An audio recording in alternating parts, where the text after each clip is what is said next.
আলহামদুলিল্লাহি ওয়া কাফা সালামুন আলা ইবাদিহিয়াল্লাযীনা ইসতাফা আম্মা বা'দ ফাউযু বিল্লাহি মিনাশ শাইতানির রাজীম বিসমিল্লাহির রহমানির রহিম ক্বালা তাআলা ওয়া মিন শাররি হাসিদিন ইযা হাসাদ ক্বালা রাসূলুল্লাহি সাল্লাল্লাহু আলাইহি ওয়াসাল্লাম ইয়্যাকুম ওয়াল হাসাদা ফাইন্নাল হাসাদা ইয়াহকুমুল হাসানাতি কামা তাহকুলুন নারুল হাতাব। আম্মা বা'দ ফাউযু বিল্লাহি মিনাশ শাইতানির রাজীম বিসমিল্লাহির রহমানির রহিম ওয়াসসালাতু ওয়াসসালামু আলা রাসূলিল্লাহ ওয়াসসালাতু ওয়াসসালামু আলা রাসূলিহিল কারীম।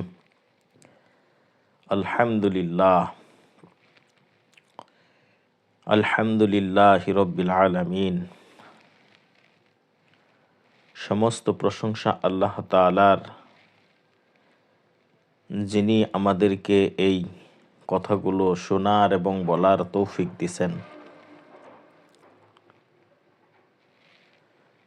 আমি শুরুতে যে আয়াতটি তেলাওয়াত করেছি, এই আয়াতটির সাথে আপনারা সকলেই কম বেশি পরিচিত। এটি হচ্ছে সূরা ফালাকের শেষ আয়াত, মিন শাররি হাসিদিন ইযা হাসাদ। মাহতারাম ভাই আর দুস্থ বুজুর্গ, হাসাদ মানে হচ্ছে হিংসা করা। বর্তমান জামানায় বলে এক মারাত্মক ব্যাধিতে রূপান্তর হয়েছে এই হাসাদ বা হিংসা।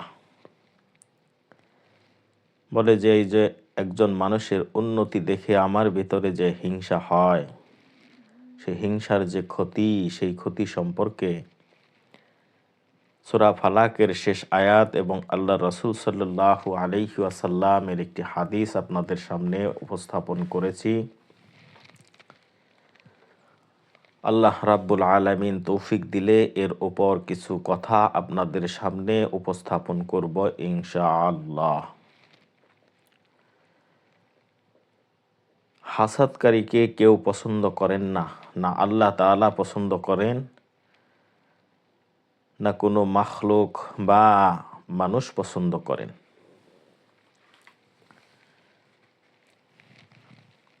কোনো ব্যক্তির ভালো অবস্থা সহ্য করতে না পারা এবং এরূপ কামনা করা যে তার ওই ভালো অবস্থাটি দূরীভূত হয়ে যাক, তার ভালো অবস্থা না হোক, এরূপ মন মানসিকতা পোষণ করাকে হাসাদ বা হিংসা বলে। বলেন যে হিংসা করার দ্বারা, যে ব্যক্তি হিংসা করে তার কোনো উপকার পৌঁছায় না, বরং এটি তার ক্ষতির কারণ হয়। সাধারণভাবে এর কারণ হয়ে থাকে অহংকার ও আত্মগরিমা কিংবা দুশ্মনী ও আত্মার নোংরামির ফল। কোনো কারণ ছাড়াই সে আল্লাহ পাকের নিয়ামতের মাঝে কৃপণতা কামনা করে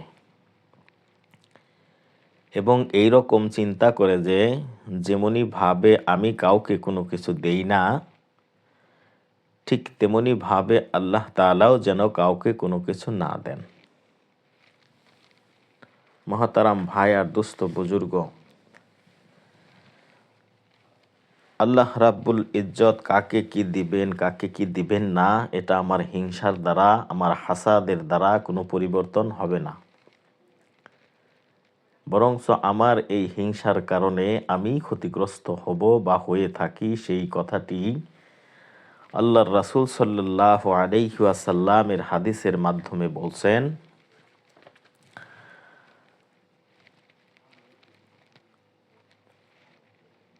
যে ব্যক্তি এই হিংসা করবে তার দিন ও দুনিয়া উভয়টি ক্ষতিগ্রস্ত হয়।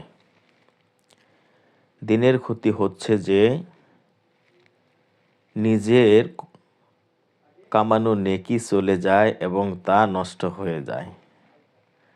আর দুনিয়ার ক্ষতি হচ্ছে এরকম যে হাসাদ বা হিংসা পোষণকারী নিজেই সর্বদা কষ্ট ও অস্থিরতার মধ্যে নিমজ্জিত থাকে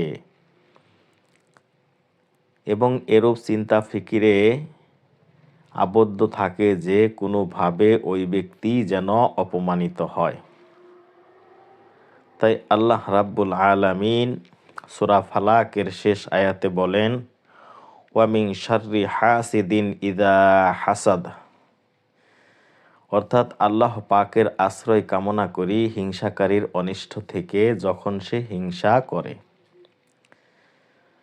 আল্লাহ রাব্বুল আলামিন তার কোরআনে পাকের সূরা ফালাকের আয়াতের মধ্যে মানুষের হিংসা থেকে, মানুষের অনিষ্ট থেকে আল্লাহ তাআলার কাছে আশ্রয় কামনার কথা বলছেন।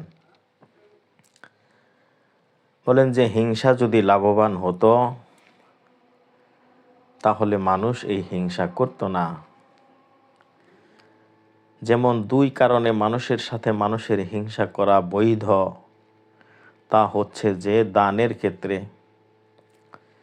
কেউ যদি দান করে আর সে যদি দেখে যে সে এত দান করলো, তাহলে সেই দানের বিষয়ে সে হিংসা করতে পারে যে আমি তার থেকে বেশি দান করব, এই হিংসা করা জায়েজ।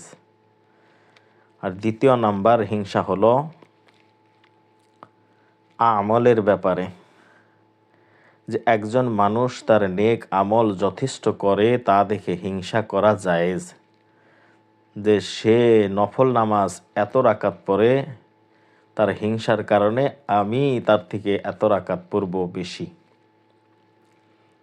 তাছাড়া আর কোনো কারণে হিংসা করা জায়েজ নাই। বরঞ্চ আল্লাহর রাসূল সাল্লাল্লাহু আলাইহি ওয়াসাল্লাম বলেন, ইয়াকুম ওয়াল হাসাদা ফা ইন্নাল হাসাদা ইয়াহকুমুল হাসানাতি কামা তাহকুলুন নারুল হাতাব। তোমরা হাসাদ করা থেকে বেঁচে থাকো, কেননা হাসাদ নেক সমূহকে এমনভাবে বিনষ্ট করে দেয় যেমনভাবে আগুন শুকরা লাকড়িকে জ্বালিয়ে দেয়। মহাতারাম ভাই আর দুস্থ বুজুর্গ, বলে এই যে মারাত্মক ব্যাধি আমার অন্তরের মধ্যে সবসময় পোষণ করে, ভাইয়ের ব্যাপারে, প্রতিবেশীর ব্যাপারে, ব্যবসায়ীর ব্যাপারে, চাকরিওয়ালার ব্যাপারে, বলে রিক্সাওয়ালার ব্যাপারে, খেতওয়ালার ব্যাপারে, এগুলো থেকে আমাদেরকে বেঁচে থাকতে হবে। তা না হলে ঠিক আমাদের এরকম নেক আমল সমূহ ওইভাবে ধ্বংস হয় যেভাবে আগুন শুকনো লাকড়িকে ধ্বংস করে দেয়। শুকনো লাকড়িতে যেমন আগুন লাগলে কোনো কিছু অবশিষ্ট থাকে না, ঠিক তেমনি হিংসার দ্বারা আমার নেক যতটুকু থাকে সমস্ত নেকিটুকুকে এভাবে জ্বালিয়ে ধ্বংস করে দেয়। তো এই জন্যে আমরা এই অসুখ থেকে কিভাবে বেঁচে থাকতে পারি, আমরা কিভাবে এই হিংসা থেকে নিজেকে পবিত্র বানাতে পারি, তার জন্য আমাদেরকে অবশ্যই এই দিলের উপর মেহনত করা জরুরি।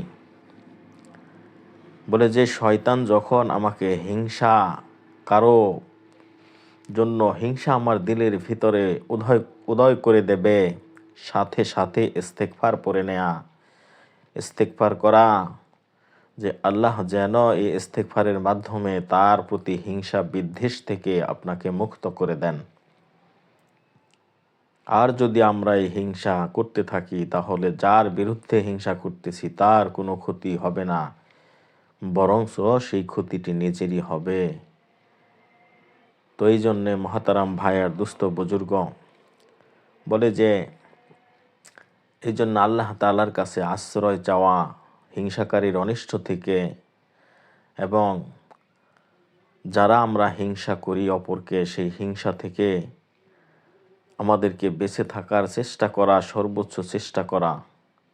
যদি কারো প্রতি হিংসা আসে তার জন্য দোয়া করা যেন আল্লাহ তাআলা তাকে আরও বেশি বাড়ায় দেন।